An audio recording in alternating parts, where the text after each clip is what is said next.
이것만 지키면 수출 가능. 푸틴이 제시한 식량위기 해결 조건은 러시아군의 우크라이나 오데사 항구 봉쇄로 전세계 식량위기가 고조된 가운데 블라디미르 푸틴 러시아 대통령이 마리우폴 등 러시아 점령지역과 벨라루스 등을 통한 우크라이나산 곡물 수출을 제한했다.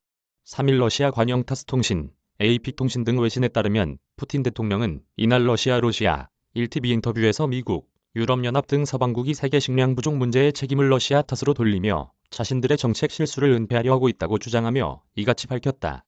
푸틴 대통령은 곡물 수출 방법은 여러 개가 있다며 우크라이나가 자신이 제시한 몇 가지 조건을 수용할 경우 우크라이나산 곡물을 실은 화물선의 통행을 보장할 수 있다고 했다. 그가 제시한 조건은 우크라이나가 항구에서 지뢰를 제거하거나 러시아가 통제 중인 베르단스크, 마리우폴 등 점령지역 항구를 이용해야 한다는 것이다. 푸틴 대통령은 또 육상을 통해서도 곡물을 수출할 수 있다며 러시아의 우방국인 벨라루스를 경유하는 경로를 언급했고, 이 경우 벨라루스에 대한 서방의 경제 제재 해제가 필요하다고 설명했다. 아울러 다뉴브강을 통한 루마니아, 헝가리, 폴란드 경로도 언급했다.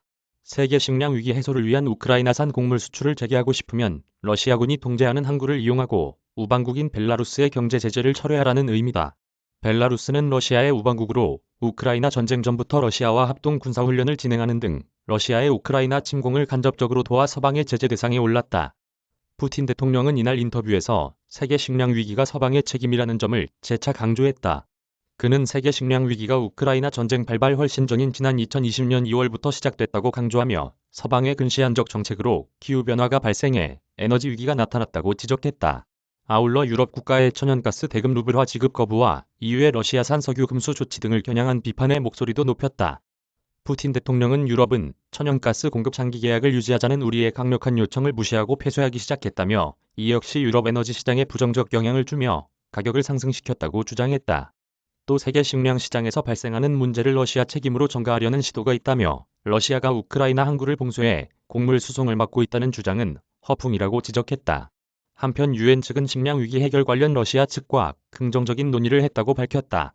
스테판 듀자리크 유엔 대변인은 이날 기자들에게 마틴 그리피스 유엔 인도주의 긴급구호 담당 사무부총장이 지난 1에서 2일 러시아 방문해서 러시아 외무부 및 국방부와 솔직하고 건설적인 논의를 했다며 이번 회담이 획해 우크라이나 항구에서 곡물 및 식량 수출을 용이하게 하는데 초점이 맞춰졌다고 전했다.